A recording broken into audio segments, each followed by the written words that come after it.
দলীয় প্রার্থীর জয়ের প্রার্থনা করতে জহুরাকালী মন্দিরে পুজো দিলেন মহিলা তৃণমূল কংগ্রেসের নেতা কর্মীরা। আজ দুপুরে ইংরেজবাজারের ঐতিহ্যবাহী জহুরাকালী মন্দিরে পুজো দেন তৃণমূলের নেতৃত্বরা।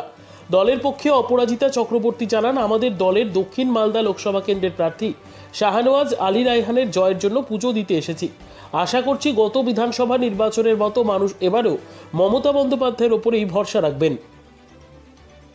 আমরা আজকে জহরাতলা এসেছিলাম কেন? আমাদের মহিলা টিম নিয়ে পুজো দিতে। শাহনওয়াজ রায়হান আলী যে আছে, হ্যাঁ, তার নামে উদ্দেশ্যে আমরা পুজো দিতে এসেছিলাম, যাতে তিনি বিপুল ভোটে জয়যুক্ত হন।